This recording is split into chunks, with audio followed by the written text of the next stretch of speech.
From Las Vegas, Nevada, the entertainment capital of the world, I'm David Gavri, and this is the Vegas Faces podcast, where we talk with Las Vegas locals about what it's really like to live in the City of Lights.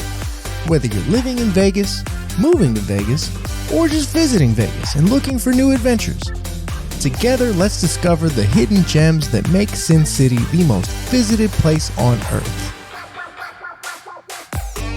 Hey everybody, welcome to Vegas Faces. I'm David Gavri, and we have another fantastic guest for you today. Kelly Katz is in studio. She is the founder of the Las Vegas Anything Locals Facebook group of nearly 12,000 members. She also is an agent for Legal Shield, and she's got a lot to tell us today. I'm really happy. Let's get right into it. Kelly, thanks for being here. Well, thank you for the invite. Of course. It's really exciting to finally meet someone that you met them through Facebook, but you've never actually had the in-person experience. It's always fun to finally say, oh, I can finally know what you look like, other than just your profile picture. Yep, absolutely. Kelly, you have been in Las Vegas for nearly 50 years. How is that possible when you're only 21 years old?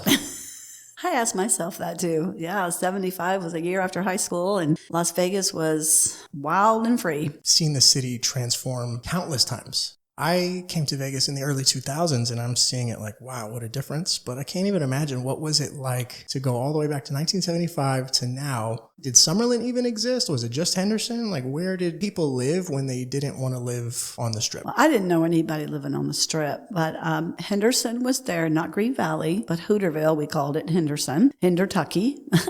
It was just a small little, hick town, really.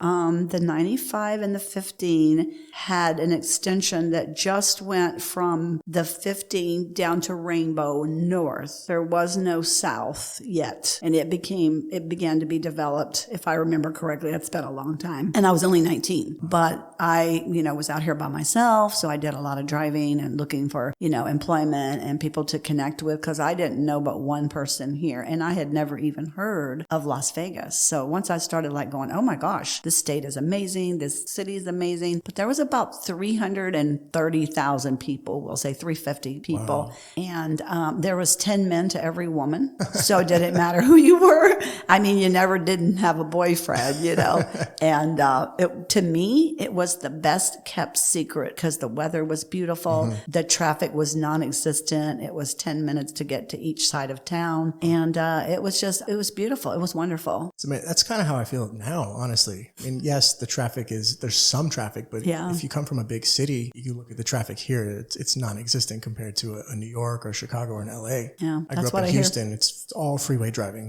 It's the norm to drive 30 miles on the freeway. Oh, wow. It's just normal. Yeah. And here, like you said, everywhere is within 10 minutes. Mm-hmm. Wow. So what brought you to Vegas? Well, that's a whole other story. Right.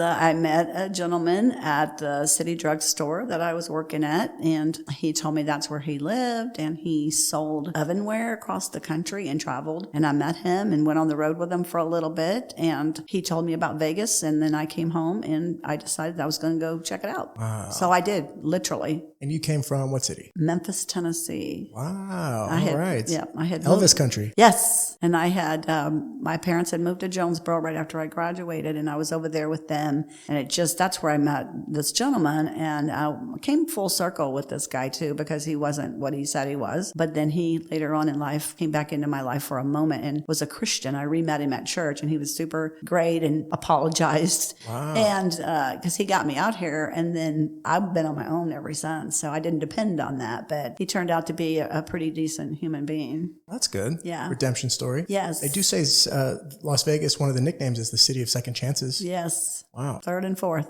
When you moved to Vegas in the 70s, was there still a heavy Elvis presence? Oh yeah, I was a camera girl. And were the Elvis impersonators a thing yet, or did that come later?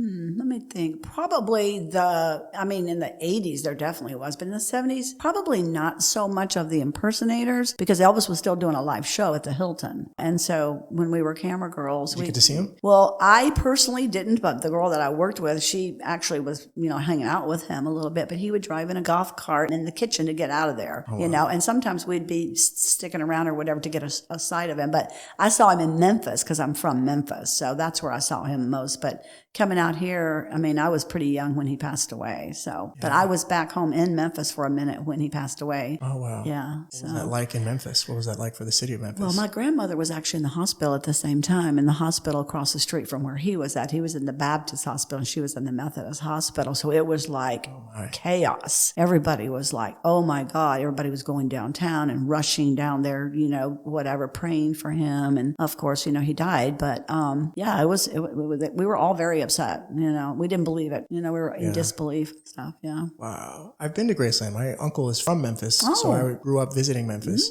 Taught me how to barbecue. Real barbecue. Yeah. Well, I grew up in Texas. Yeah, so, big difference. But I would say the biggest difference really is just that Texas is beef country and Memphis, from my understanding, is pork country. So anything baby back ribs, you know, whole hog, pulled pork, pork shoulder, bacon, you know, anything that has to do with the hog, that belongs to Memphis. But anything that has to do with the cow, brisket, that's Texas. Oh, yeah. Yeah. So to me, I try to blend both. I like them both. Exactly. Me too. But yes, obviously some of the greatest barbecue restaurants in the world are in Memphis, Tennessee. The Rendezvous. Yep. Central Barbecue, Interstate. Yep. Those Corky's. are the ones. Corky's. Yes. Yep. I've got their barbecue sauce. Yeah. Oh, yeah. There's one of them that's in the airport. I forget. I don't know. Oh, I know what you're talking about. It might be a Corky's actually. No. Oh, you know what? There is a Or it's Corky's Central. now. It used to be something else though. Okay. I can't Or Interstate. remember. I don't know. Now I'm just going blank. But I know. either way, barbecue and blues like that. That to me is Beale Street. Yeah. It's always been the vibe. Wow. Yep. Wow. From Memphis to Vegas. That's amazing. And nothing in between. Right. Yeah. Just a straight shot. So you resided in Henderson, or as everyone seems to call Hendertucky, or no. where did you go first? I've always been as far north as possible. Everybody has to find their niche, but I'm a Northwest girl. Like the Air Force Base area? No, that's Northeast. Northwest is more like 95 north, and so like Centennial area. Yes. So, but in the 70s, what was that like? Well, I just went to Rainbow. As far as Rainbow, that's where it ended. Right, yeah. And Rainbow was a gas station. Wow. And an Albertsons. And then there was a subdivision back there. Yeah. Hey, that's all you need. Yeah. You know, what else do you need? I know. Wow. So, but prior to that was probably late 70s. But prior to that, I just was, I lived in a little motel behind the Weekirko, the Heather wedding chapel downtown because it was all I could afford. I was 19 and I lived in these little apartments and shared the apartment for a little while. And then I met a girl that introduced me to a guy who I married. Wow. Yeah. For a brief 3 or 4 years. And we met at a place called Thaddeus Stud Puckers. I'd never been there. This is 70s stuff. Yeah. And it was owned by a guy by the name of Ron Rudin. Mm-hmm. So if you Google him, it's all over the news. His wife went to prison for chopping him up. Oh my God. Put him in the river. What? So he owned a lot of Ron Rudin Realty. Wait, the river or the like Lake Mead? Yeah. Oh man. Yeah. It's no joke, right? When the Lake Mead water was going down, people were finding bodies washed up. It wouldn't surprise me. Oh my God. Growing up in the 70s here.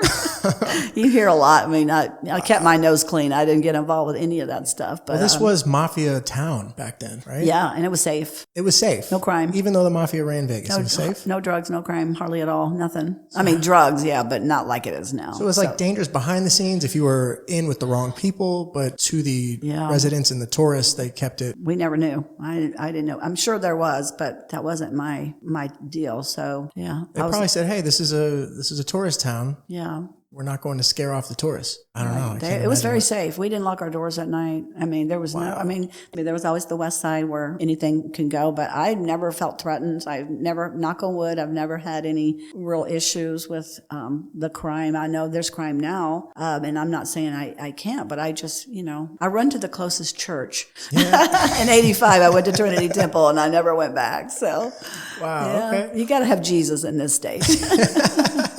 It's Sin City, sure. You need some kind of higher power faith. Right, exactly. That's a good way to put it. Yeah. What were like the biggest hotels, the biggest spots in those days? Oh, well, let's see. The MGM, which was big before the fire. I watched the fire. All the way? Okay. Oh, yeah. I watched the fire, and all that happened, that was a big deal. Of course, Caesars has always been a big deal. And I mean, I worked at the Sahara, so I love the Sahara. I love the sands because all the stars came there, and the Desert Inn. And so wait, real fast, I'm going to pause you. The sands is now the Venetian? Venetian. Okay, and the Desert Inn is where the Wynn and Encore are? Yeah, in that area. It's so changed so much that I can't recognize it anymore. anymore. I mean, I go down there and I'm like, whoa. Because back in those days, everything was pushed back off the street. And so to walk there, now they've got the walkways and all that kind of stuff, but everything was off the strip. Oh, People okay. walked across the strip with open, drains. It's kind of like Fremont Street. Totally, Wow. and, I guess a lot of pedestrians started getting killed and they started building the overpasses. But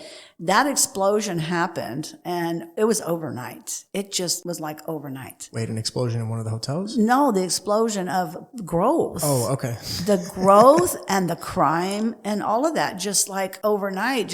I remember when they announced that the gangs were here. But still, again, I keep to myself. I have business stuff that I do. I have my nail business here for 40 years. And I didn't involve myself in that. Not to say I couldn't be a victim, but I've always felt this is a very safe town. Yeah. Really, somebody may dispute that. But personally, knock on wood again. I feel like if you want to find trouble, you'll find it. Yeah. But otherwise, if you want to stay out of trouble and just mind your own business, then no matter where you go, there you are. Yes. So. Yes. Wait, so when you said the MGM fire, is that different from the Bally's fire, or was it the Bally's? It wasn't building? Bally's, it was MGM. Where it was like on the 15th floor? Yeah, or 30th, wherever it was. It was high. High up, yeah. Yeah, it Wow. was tragic. That's not in the same location as the MGM is now, right? No, the MGM, well, now it's called the Horseshoe. It's called the Horseshoe. It was Bally's. Okay. Prior to that was the MGM. MGM built the place So on they the had corner. the fire, and then maybe they changed it to Bally's. Well, they moved. They built a whole new building and sold it, and it became Bally's. Wow, I know nothing Yeah. about Vegas. Kelly. No? Oh,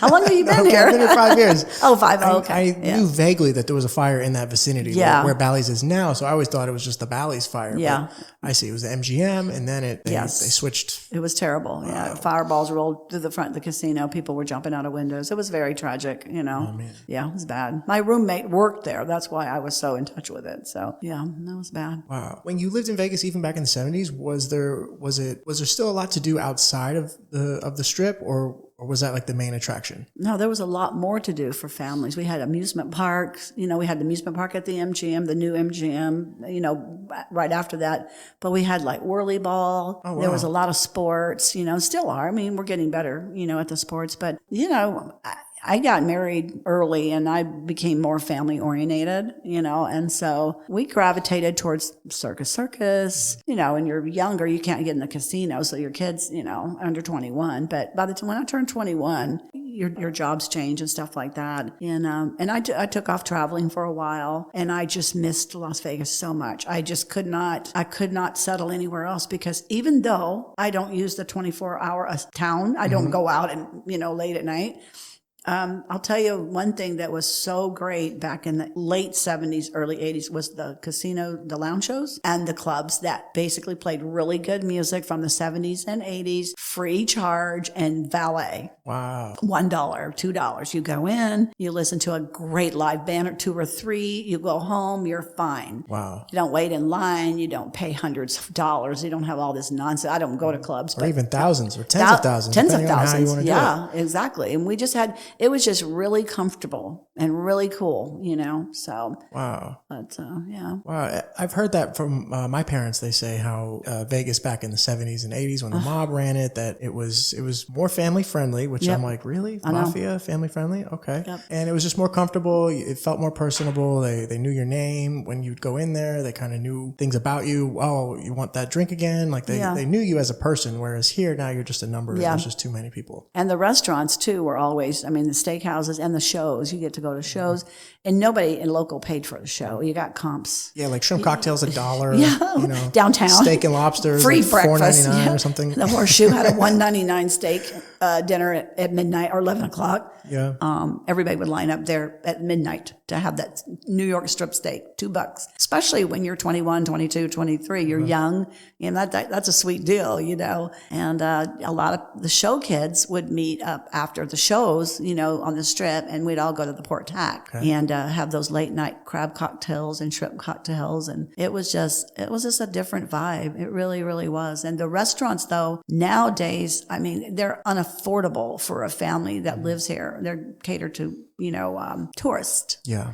And, but we used to go to the Horseshoe, the top of the Horseshoe, and, and you could get a nice gourmet meal for like $60, $80 for two. Was Fremont still what it is today? Like that? No. Okay. How different was downtown back then? So back then we drove downtown. The streets were open, and we did what was called dragging the strip.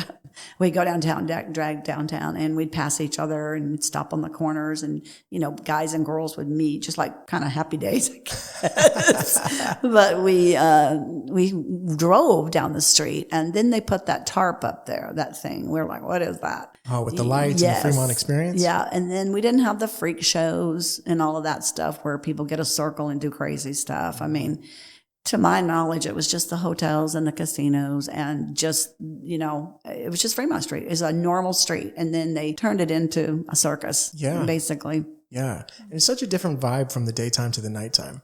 Like, I'll go there with children daytime, but as soon as that sun goes down, it's like you said, it is kind of a freak show. Hide your children. Yeah.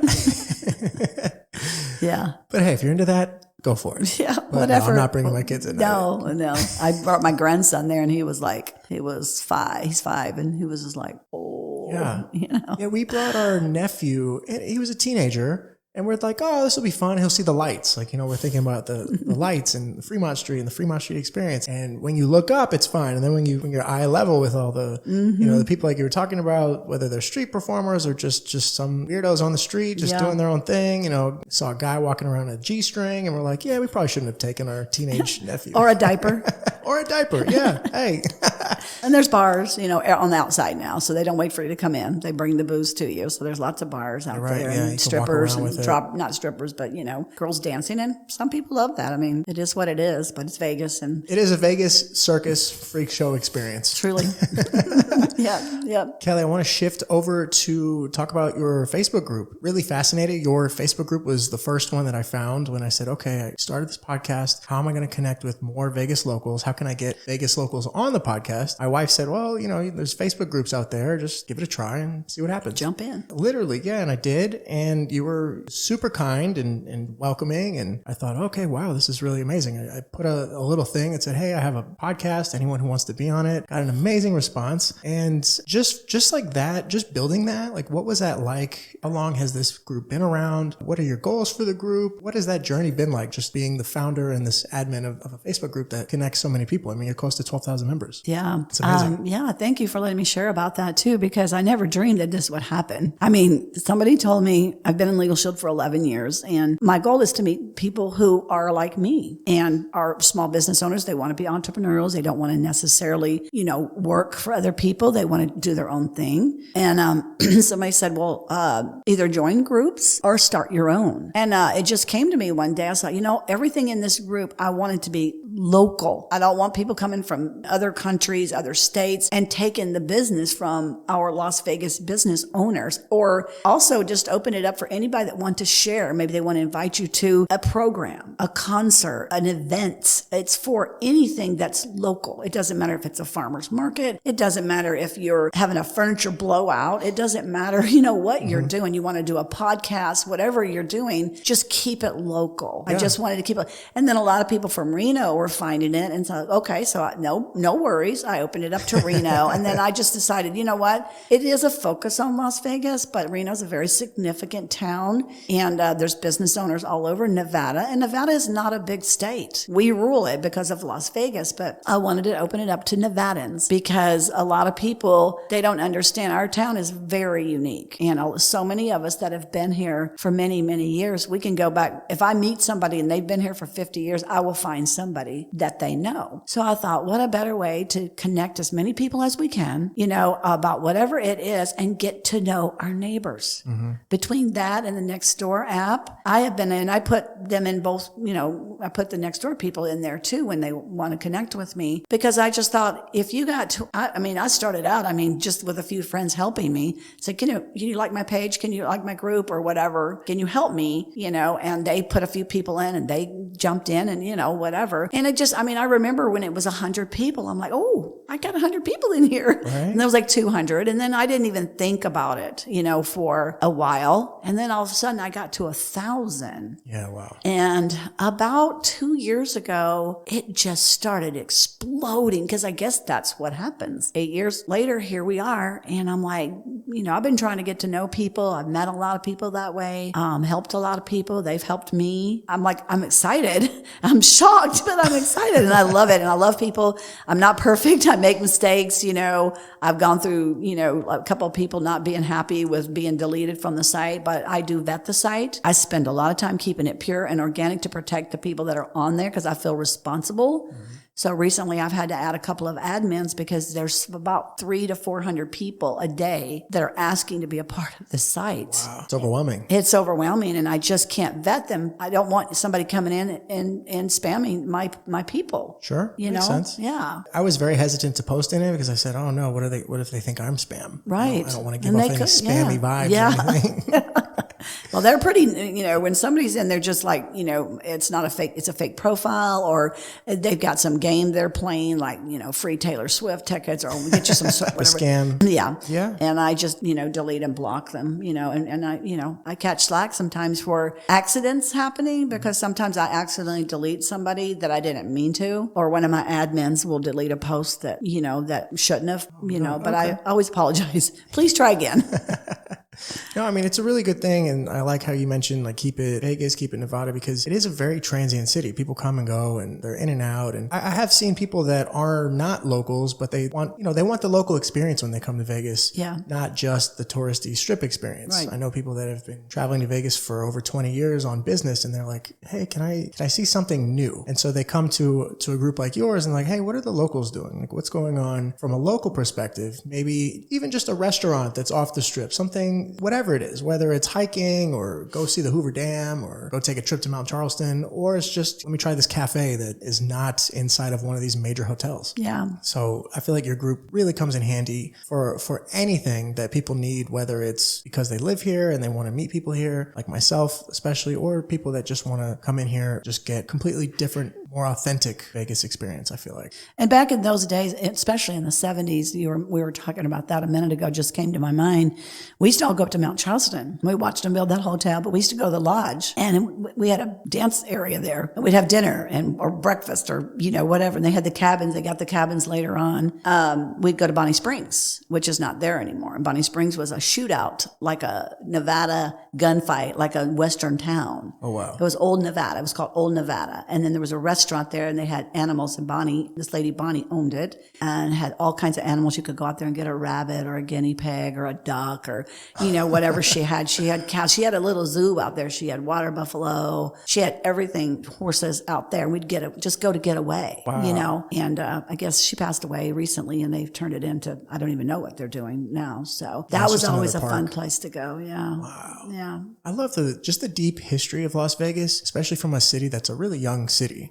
Comparatively. Mm-hmm. Comparatively, yeah. I mean, like compared to like a New York or a Chicago. But the history here, the characters that have been here, it's unlike any other city. None of our buildings are hundreds of years old. Right. And but yet, it's pretty new. It's a pretty new clean city. Pretty new and clean city. Yeah. But yet, like the history though, there's been many movies about all of the historical characters that have helped shape the city. It's really fascinating. I wish I would have been here in the 60s. Yeah. But early 70s, we had, Frank Sinatra, Did you ever see him? Oh, yeah. Wow. They always were over at the Desert Inn. He was Mr. Vegas before Elvis, right? Oh, yeah, pretty much, yeah. Sammy Davis Jr., Joey Bishop, Peter Lawton, whatever. He was the one I didn't really know that well because they were the Rat Pack. Yeah. And I worked at the Sahara and Hilton and Caesars because of the camera girl thing with Cashman cameras and Cashman Photo. And they would, after the shows, we would be able to go in the back and sell our, the people that were at the show, a package with the celebrity. It could be whomever, if they would participate, Buddy Hackett or Joey Bishop or Gabe Kaplan or Sammy Davis Jr. or Charo. I mean, remember Charo? Teresa Brewer, people you probably don't even know. They were big time on the Strip, and you could go back there and you could sell a package for $300-400 back then with you and a celebrity. Wow. And we made a lot of money doing that in the 70s, Unfortunately, I was only 19 Hey. and 20, and we got, but after the strip went on strike. Really? In 1976. When we went back, the strip was shut down for, I can't even remember, a while. And then when we went back, they found out that the camera girls were 19 and 20. So we lost our jobs. Oh, and no. We had to go They had to pivot. tighten up. Yeah. Oh, well, at least, you had it for a minute. Yeah. Wow. But, we became friends with, personally, I became friends with Joey Bishop, and he used to do the Tonight Show for Johnny Carson. Johnny Carson would be there too, and Sonny and Cher, Gabe Kaplan, all those guys played at the Sahara. Wow. What a time. Yeah, it was awesome. It was awesome. And you could go see them for free. And as a camera girl, you got to sit through any show you wanted to. So Cher. Wow, that's amazing. You could see Cher for free? Oh, yeah. And you know who opened up for her was Michael Keaton. Wow. And we're like, that dude's going to be famous. He is so funny. And of course, we all know he's very famous. Yeah, it's amazing. Wow. You saw these shows for free. Now Adele is like $10,000. And I don't even know really who she is. So Right. much. If you want to see, I don't know. Taylor Swift. Yeah, Taylor Swift. I don't know if Celine Dion still performs, but I think she's like in the thousands. Yeah. Wow. What just a different time. Yeah. It was a different demographic too. Yeah. Like I've seen, like things about Vegas business and things like that, and how back in those days, with the cheap shrimp cocktails and the dinners, and they just wanted to cater, lure you. They wanted to lure you in just so you could gamble. Like it was more geared towards the gambling. So therefore, give away the concerts, give away the shows, give away the food. Right. We're a gambling town, and now it's branched off to just in everything entertainment town. Yep. So therefore, everything now costs money. There's no luring you in. It's just if you're here, you're going to buy something. Yeah. Whether it's you're going to spend money on the gambling, or you're going to spend money in the shops, or in the clubs, or in the restaurants. So it's like a big monopoly board. It's like you're about to step on something. Yeah. And I tell everybody too, they come here, they're like, oh, they're going to gamble and win their fortune. We didn't build those backyards because you won a lot of money. Right. What do they say? This city's not built on winners? Yeah. But when you win, my advice to any people that come here to gamble, when you win, leave. Because it's only a loan. Get out of town until you get home, because they will get it all back from you if you're not careful. Yeah. So but just be smart and just play for fun. Don't spend money that you don't really have, and don't get caught up because it's a psychological game they play with your head. Oh yeah. And so they make you feel like you're getting ready to hit a big one. Mm-hmm. And next thing you know, you're like broke. And then I remember watching this thing talking about psychology of gambling and how almost winning feels just as good as actually winning. So they've programmed these slot machines to give you that almost win feel. Yep. That just you're dead in the water at that point. You're just sucked in and you're not going anywhere. You have more adrenaline flowing when you're losing, and it creates a lot of excitement inside your body that you can't control. Even though it's negative. It's because you're chasing. Wow. You're chasing it. And I am a psychology major, a student. I have a bachelor's degree in psychology. And I think it was Skinner. Don't take it for, granted, but, I think it was Skinner. It was either Bandura or Skinner that did the experiment with the pigeons pecking for a reward. Wow. And they would give them the reward, and they would, keep pecking, and they'd be less and less of a reward, but they kept pecking. Wow. Waiting and waiting, They just wanted that feeling. Yeah, maybe, and then the dog salivating, Pavlov, I think, was the person that was talking about that. Creating an emotion inside you that didn't exist before. Oh my God. And you could almost it draws you back in. It's worse than a drug. It is, yeah. Because you can hide it. Nobody knows, and it's in the grocery stores, and it's socially acceptable. It's in every bar, most restaurants, it's at every club, it's everywhere. Yeah. Grocery stores, gas stations. You have to have discipline. Yeah. And that's what blew me away. Going to grocery stores. Well, now all these years later, when I go out of town and you go to the grocery store, they don't have slot machines. You're like, this is weird.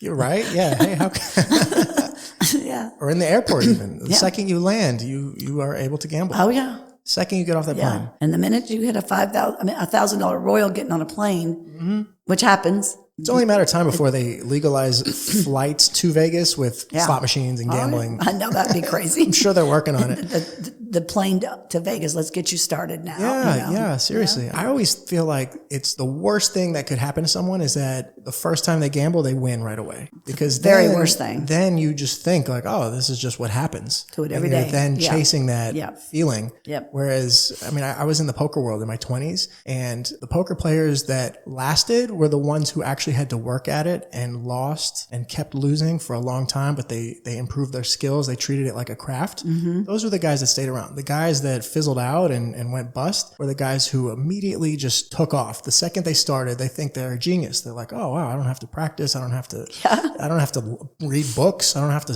study. Like what? Study? Yeah. This is a gambling game at the end of the day is what they thought.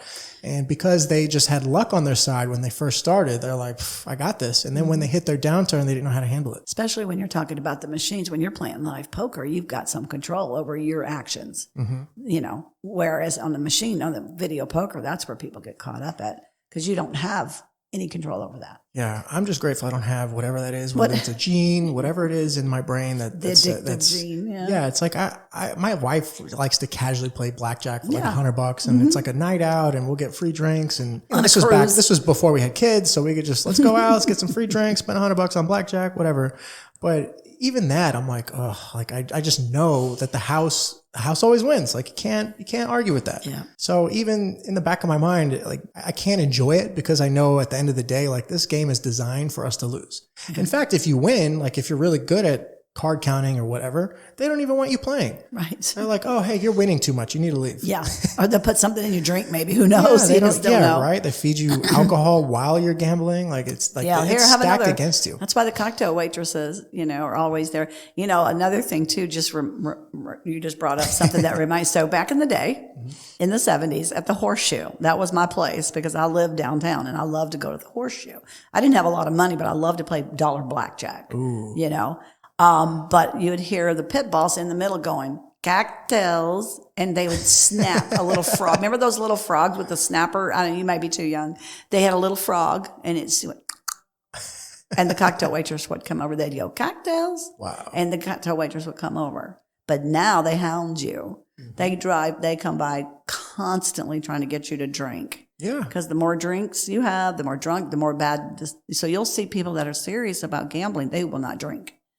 They don't drink. For sure. Yeah. The poker players I knew, they were working out. Yeah. They were getting good sleep. They were eating healthy. You're like, are you an athlete? Like, what are you doing? Yeah. Like, not even a soda though. Not even a soda. Not even a soda. Because it's a drink that came from somewhere else. And I'm not saying that they do stuff like that necessarily, but oh, wow. Okay. I've heard that that's happened and they don't. Yeah. I feel like maybe nowadays, I don't think they need to. I feel like if you're going to gamble, you're going to gamble. But sure, maybe. Who knows? Back in the Mafia days, anything goes, right? Yeah. It probably didn't happen back then because of that. So I don't know. Right. Or maybe it's the opposite. Maybe we think that not having the Mafia here is a good thing when in reality it's all behind the scenes now. Who knows? I know. Wow. But I do remember when that was dissolved, and for the most part, I guess there's probably still some remnants of it. I don't know. But I just know it was very safe to live here. Yeah.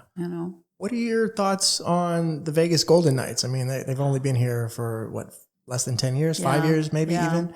Like, what was that like for someone who's been here all her life? Well, it was exciting. I never really, followed hockey. But my husband that I just got married to 3 weeks ago, we've been together 12 years, and he played hockey up in New York, and him and his partner that moved here a few years ago, they were showing me the hockey games, and then the Knights came on board, and it was during that year that the October 1 thing happened when they were hopefully going to win the Stanley Cup, and I just started. I used to go to the Orleans where they had some hockey. But when it became the Vegas Knights, it just became personal, and I love to watch them. I mean, I can't wait till tomorrow to get for us to get started. But I'm so excited for them, and I'm so excited for Las Vegas. Not just them, but all these other sports that we're getting. Getting some culture. Yeah, totally. It's the one thing that we have the Raiders. There's nothing against the Raiders. Yeah. Coming from another city versus the Knights, which were actually born here. It's the whole thing. Vegas born. Homegrown. I feel like it connects Vegas locals in a way that nothing else here has. Also, absolutely. To my understanding, they were the first sports team here, like even before the women's basketball team, the Vegas Aces. Mm-hmm. So just having a sports team that this town can root for. I mean, I feel like it could have been anything. It could have been cricket, right? And we would have rallied around like, wow, we've got the first cricket. Yay. Whether it's hockey, football, whatever, just the fact that we have our own, like we can call it our own sports team made it really exciting. And they went to the Stanley Cup Finals the year that we moved here. And we didn't, we weren't big hockey fans. We also came from Chicago, where the Chicago Blackhawks just won 3 championships in like a 5-year span. So we were like, yeah, whatever. But just seeing like people wear Vegas Golden Knights shirts. The guy who helped us with the equipment today was like, oh yeah, Vegas Knights. And it's a local thing. It does connect us. It connects, It does, yeah. Just like your Facebook group. Yep. Yeah. I feel like by the time this episode is out, we will be able to say that the Vegas Knights are the Stanley Cup champions. Yes, Very definitely. exciting. Yeah. What do you think is the biggest change that you've seen in Vegas all the years you've lived here? Just the growth. Yeah. I mean, I'll go into neighborhoods that I hadn't been in a while, and I'm like, I don't recognize it anymore. The thing that is probably a thing that everybody talks about is everything's under construction. It's been under construction since all the time. The Spaghetti Bowl has been reconstructed 1,000,000 times. They're at 95, and the 15. The construction is just crazy. I don't know when is enough, but just the outstretch into the outer limits of north, south, east, and west. I mean, it's just... They can't build fast enough. It's just unreal. And then the people just pouring in here. Yeah. We literally thought in 2018 that we found out about a hidden gem that nobody else knows about. Yeah. And then when we moved here and we saw people flooding here, we're like, oh no, everyone found out. Stay away. Well, we used to hold up signs back in the late 70s and early 80s that said, okay, you've seen us, now go home. Go home. Yeah, because it was a transient town, and now we're finding more and more people are moving here and actually staying here.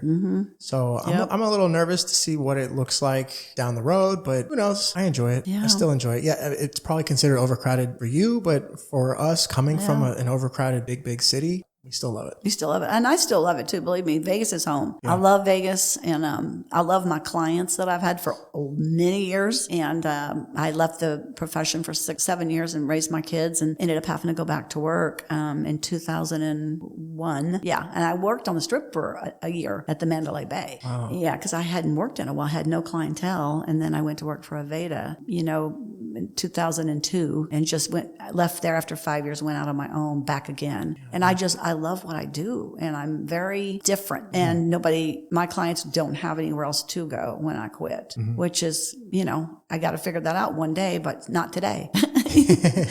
I'm actually looking for a protege to take over so that I can assure them that they can have what they've had all these years. Wow. Because they don't go to just random salons. They go for the specific product. But it's been good to me. It's been really good to me. I can't complain, Yeah. So. Kelly, before we wrap this up, what type of links can I include, such as your Facebook groups? Las Vegas, anything local? Yes. It's open, for, business. There's some questions that you answer that you are local, and you don't have to necessarily live here, but you can do business here. And also too, if you used to live here or your roots are here, your friends and family are here, or you come to visit them, all good. Just to have some kind of connection to Las Vegas, or Nevada. I love that. Yeah. I want to end this by asking you, what are your favorite Vegas local restaurants? Oh, okay. That's a good one. So I'm going to just say, just because we just had my wedding reception at my mother's house restaurant. Thank you. Not actually at your mother's house, but the restaurant is called My Mother's House. And where's this located? Yes. It is in Summerlin. Ooh, okay. And it is the longest standing supper club in Las Vegas. All the entertainment is provided. They're closed on Monday and Tuesday, but Wednesday and Thursday, they have a gentleman there that sings all the great songs from the 60s and 70s. Everybody sings along. It's a big family. It's totally ran differently than any other restaurant in town. And then over the weekend, so Friday, Saturday, Sunday, Michael, the owner, he and his wife, it's family oriented. And so they seat like 98 people per day, and you stay. You don't go eat and leave. You stay for the show. So the show, it's amazing. And the food is Italian, of course. It's great. It's family style, or whatever. You need reservations. That's probably my favorite place to go because it's like a party. You walk into a party. Wow. I love the top of the Horseshoe, the steakhouse, because they're ranchers and the steak is really good and it's priced well. And this is the Horseshoe downtown before they moved to... I don't know if Bally's. they have one at the one on where Bally's used to be on the Strip, but I know the Horseshoe at the top of the Horseshoe downtown was called Binion's. Ooh. Yeah, and that goes way back. The Binion's, the family of the Binions. He's a fascinating guy. Texas guy. Yeah, Teddy was the son, and Benny and all of those rancher guys. So many books written about him. Fascinating. I don't know if there's any movies about him, but there needs to be. That was old. That was definitely old Vegas. And there was a story in the book I read about him where he ran a casino in Dallas, like the 40s or 50s or something like that. And his casino was on a hill, so they could see when the police were coming from the top of the hill. So whenever the police did come, by the time they got all the way up the hill, they had already boarded up all the tables. They put, they had those little like fake bookshelf room type stuff. Wow. So they boarded everything up and they just pretended they were a church group and they were praying. And That's like, what are you talking about, officer? That's so funny. Yeah. I've never heard that, but I would believe it. But we love sushi, so I go to my favorite sushi bar, which is Sushi Fever. Ooh. I've been going there. All my kids, cut their teeth on that place as they went there as babies with me. They didn't feed them sushi that early. And, there's just so many. I love Mexican restaurants. We used to have a place here too called Macayo. Okay. And now it's the only one that's left that's Macayo has changed names. The owner died and now it's called Eddie's. And it's at the 215 in Flamingo. Amazing. I love Mexican food. We do too. Yeah. Did you ever go to El Dorado in Tivoli Village? Oh, I've not been there. It's really good. Really nice decor. Yeah. My wife loves the decor. She loves to take pictures and all that. Yes. But great food too. Yes. And that is a great place to take pictures. I love Tivoli Village. And, we try to go out at least once or twice a week and sample different restaurants, especially when people refer them. But my mother's house is something you just have to experience. Your parents will love it for sure. Make sure to make a reservation. Yes. Right. And you can tell Michael that I sent you. Yeah. All right. I sure will. Kelly, this has been really awesome. I'm really glad we got to do this and I'm glad to finally meet you. Had an amazing conversation with you. I can't wait to put this out. Thank you. It's great. Thank you. Thank you for subscribing to Vegas Faces on Apple Podcasts, Spotify, and YouTube. Find us on Instagram, Facebook, Twitter, and TikTok under the name Gavri Group. That's Gavri Group. Thanks, everybody. See you at the next episode.